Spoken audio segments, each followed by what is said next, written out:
sayfası yırtılmış. Bunlarla yerine geri sayalım. Bu yırtılmış.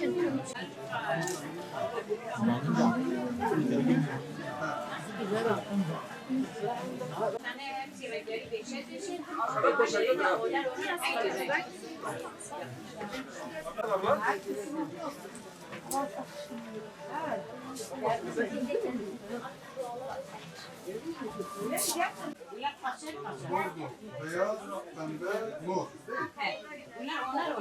He, bu onlar. Tamam, beşer. Bu Şahin ablamın daha önceki yerde değil, bir tanesi.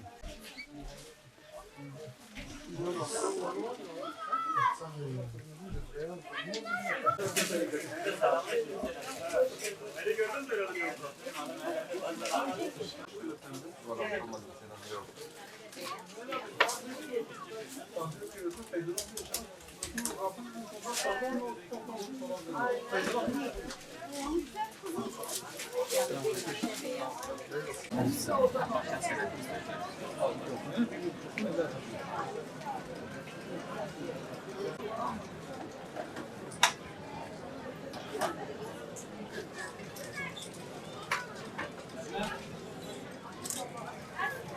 Geçtiğimiz Ramazan ayında elhamdülillah yani müşterilerimiz yoğunlukla buraya geldikleri zaman Kur'an-ı Kerim ağırlıklı olmak üzere ilmihal ve siyer kitaplarına ağırlık verdiler.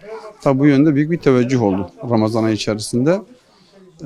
Müşteriler bu anlamda mesela sürekli gelip gittiler. Ama dediğimiz gibi bunlar içerisinde en çok Kur'an-ı Kerim, Kur'an-ı Kerim'in meali, fıkıh kitapları, ilmihal, ağırlıklı olarak da Peygamber Efendimizin hayatı başta olmak üzere diğer hadis kitapları olsun, işte farklı diğer kitaplardan, romanlardan epey bir teveccüh oldu.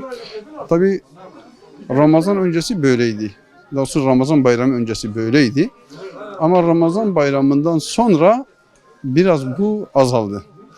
Artık ne diyelim böyle hani Ramazan ayı içerisinde biraz daha böyle işte manevi duyguların kabarmasından mıydı? Başka bir şeyden mi bilmiyoruz ama Ramazan ayı içerisinde kitaba halkımız çok teveccüh gösterdi. Ama şu an Ramazan'dan da yeni çıktık Ramazan bayramında. İnşallah yine tekrardan da bu teveccühün gelmesini umut ediyoruz yani. Ramazan bayramından sonraki bu tatil günlerinde ve şu anda zaten tatil günleri devam ediyor. Çok yoğun bir turist akımı var burada.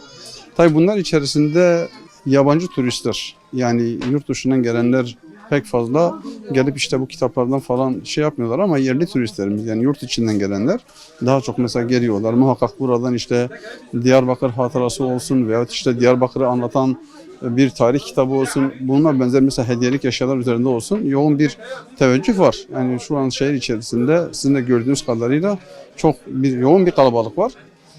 Muhtemelendir ki bu 9 günlük bayram tatili olması hasebiyle insanların işte tatillerini Diyarbakır'da geçirmek, Diyarbakır'ı mesela tanımak maksadıyla yaptıkları bir ziyaretten olsa gerek şu an yoğun bir turist akımı var. Ve tabii gelenler de muhakkak buraya bir şekilde uğruyorlar sağ olsunlar. Ve dediğimiz gibi geldikleri zaman da işte hani Diyarbakır'ı anlatan kitaplardan falan bunu merak edenler muhakkak gelip şey yapıyorlar, alıyorlar yani. Valla elhamdülillah esans olarak da yani artık yavaş yavaş halkımız esansa da teveccüh gösteriyor. Hani esans olarak mesela geçmişte çok ciddi şey olmasa ama son zamanlarda diğer işte mesela hani kozmetik ürünlerin de biraz daha zararlı olduğu, zararlı maddeler içerdiği de biraz gün yüzüne çıktı. Bundan dolayı da biraz esansa yani helal olması bakımından daha da teveccüh artarak devam ediyor. Tabii bu geçtiğimiz Ramazan ayı içerisinde malumunuz Ramazan umresi gerçekleştirildi. Ramazan umresi ve öncesindeki umre yoğun katılımla geçti. Burada mesela işte müşterilerimiz umreye gidecek olanlar için söylüyorum. Gelip burada mesela hani hac malzemelerini aldılar. Elhamdülillah burada da mesela yine iyiydi. Ve tabii önümüzde kısmet olursa Kurban Bayramı var. Malum biliyorsunuz Kurban Bayramı demek hac demek, hac zamanı demek.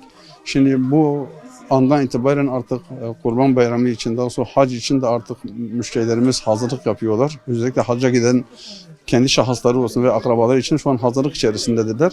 Elhamdülillah bu yönde de teveccüh var. Her şeyden öte Allah-u Teala'nın ilk emri, Peygamberimize verdiği ilk vahiy oku ayet-i kerimesidir. Bu bağlamda her bir Müslümanın okumasını zaten biz tavsiye ediyoruz. Bizden çok önce Allahu Teala zaten bunu Müslümanlara tavsiye etmiştir. Peygamberin şahsında bütün ümmete tavsiye etmiştir.